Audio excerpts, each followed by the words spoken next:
Assalamualaikum warahmatullahi wabarakatuh.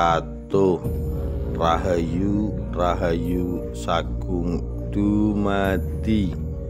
Misteri keris pusaka setan kober, senjata pamungkas Arya Penangsang.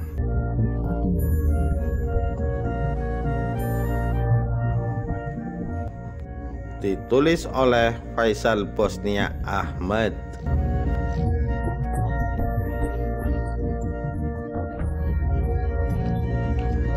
Menggali hal-hal mistis dan klinik di Indonesia itu ibarat mengeruk air laut, tak akan ada habisnya. Banyak tempat, benda-benda hingga manusianya yang menyimpan misteri-misteri dan hal gaib yang sepertinya selalu menarik untuk ditelusuri. Dari sebuah babat tanah Jawa dikisahkan sebilah keris mistis yang dianggap punya kekuatan magic, setan kober.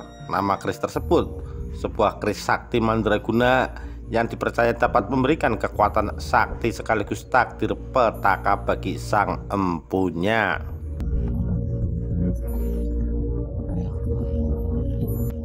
Dalam babat yang juga memuat silsilah raja-raja di tanah Jawa tersebut, dikatakan kalau keris ini diciptakan oleh seorang empu, seseorang yang terhormat atau ahli membuat benda pusaka dengan kemampuan yang sangat mumpuni bernama Empu Bayu Aji.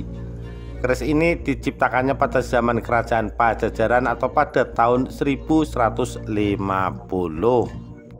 Beliau tinggal di sebuah hutan angker di Cirebon.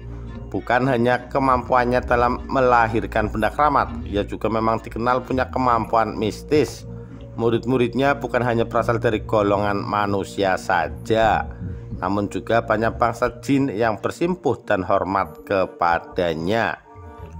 Suatu hari diciptakanlah keris pusaka Luk 13 atau yang berarti memiliki 13 lekukan.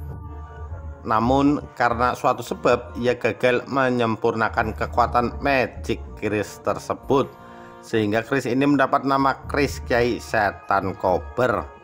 Keris ini tak hanya menyimpan kekuatan namun juga kutukan. Barang siapa yang memegang keris ini dalam peperangan, ia akan gugur atau meninggal dalam pertempuran. Setelah beberapa ratus tahun, entah bagaimana keris itu akhirnya jatuh ke tangan Arya Penangsang. Ia adalah adipati atau pimpinan suatu wilayah Jipang Panolan, Demak. Adipati Arya berkuasa di daerah tersebut selama kurun waktu tahun 1521 hingga 1546. Bukan hanya Arya yang tertarik pada pusaka tersebut. Seorang tokoh terkenal bernama Hadiwijaya pernah merebutnya.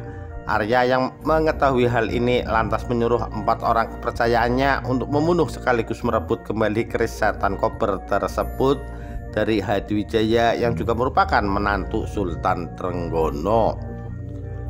Pada suatu malam ketika Hadiwijaya sedang tidur, keempatnya menyelinap masuk. Namun bupati tersebut terbangun dan langsung berkelahi dengan orang-orang suruhan Adipati Jipang itu. Berkat kemampuan bela diri yang lihai, 4 orang tersebut dapat ia kalahkan. Mereka kemudian membocorkan kalau yang menyuruh mereka adalah Arya Penangsang, si Adipati Jipang Panolan. Setelah Hadiwijaya mengembalikan keris pusaka itu kepada si empunya sebelumnya, keduanya kemudian terlibat perkelahian hingga akhirnya Sunan Kudus melerai dan menamaikan keduanya. Arya Penangsang yang sedang dihinggapi amarah diperintahkan oleh Sunan untuk berpuasa selama 40 hari lamanya. Karena sejak awal keris ini sudah dikutuk untuk membawa petaka, maka kisahnya tak hanya sampai di situ saja. Seorang ratu yang bertapa di Gunung Danareja bernama Kalinyamat mendesak Hadiwijaya untuk melenyapkan Arya Penangsang. Mungkin akibat kekuatan magic yang dipancarkan oleh keris tersebut. Ratu Kalinyamat yang mengaku sebagai pewaris tahta Sunan Prawoto berjanji memberikan Demak dan Jepara jika Hadiwijaya berhasil menunaikan titahnya. Tergiur dengan imbalan tersebut, Hadiwijaya kemudian menggelar sayembara untuk membunuh Arya Penangsang. Ia sendiri menghadiahkan tanah di wilayah Pati dan Mataram jika ada yang berhasil melakukannya. 3 sanak keluarga Hadiwijaya ikut mendaftar sayembara tersebut. Mereka adalah Ki Ageng Pemanahan, Ki Penjawi yang merupakan kakak angkatnya, serta ada Sutawijaya yang adalah anak angkat Hadiwijaya yang masih berusia remaja.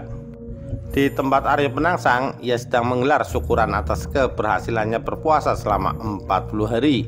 Namun amarahnya yang berhasil ia redam kembali memuncak ketika mengetahui bahwa Hadiwijaya menggelar sayembara untuk menghabisi nyawanya. Peperangan antara pasukan Pajang dan Jipang tak terelakkan. Di medan pertempuran ia bergelut dengan anak angkat Hadiwijaya, Sutawijaya. Tombak Kyai Pleret yang digunakan Sutawijaya berhasil merobek perut Arya Penangsang sehingga ususnya terburai. Namun Arya Penangsang yang tak mau menyerah begitu saja kemudian melilitkan ususnya pada gagang keris tersebut. Malang, tak lama kemudian akhirnya Sutawijaya berhasil mengandaskan perlawanan Arya Penangsang. Kedua kakak angkat Hadiwijaya, Ki Ageng Pemanahan dan Ki Panjawi, kemudian menyusun laporan palsu bahwa merekalah yang membunuh Arya Penangsang. Mereka tergiur pada hadiah yang telah dijanjikan oleh Hadiwijaya.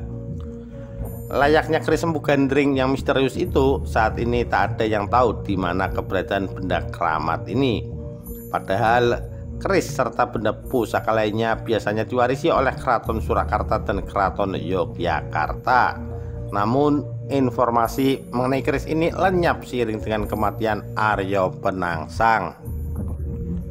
Banyak orang yang percaya kalau keris ini beserta benda pusaka yang dianggap punya daya magic telah dimusnahkan untuk mencegah agar tak ada kesialan yang dibawa oleh pusaka keramat tersebut ke dalam kehidupan mereka.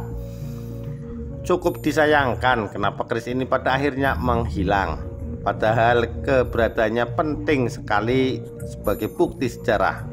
Tapi mungkin keris ini memang sengaja dihilangkan atau dihancurkan mengingat ia memiliki kutukan yang sangat mematikan. Rasanya tak perlu mencarinya karena mungkin saja bakal membawa bala. Kita cukup tahu saja kalau dulu pernah ada si keris berkekuatan magic hebat ini. Demikian sekilas kisah pusaka keris setan kober, senjata pamungkas Arya Penangsang. Sekian, terima kasih. Wassalamualaikum warahmatullahi wabarakatuh. Rahayu Rahayu Sagung Dumadi.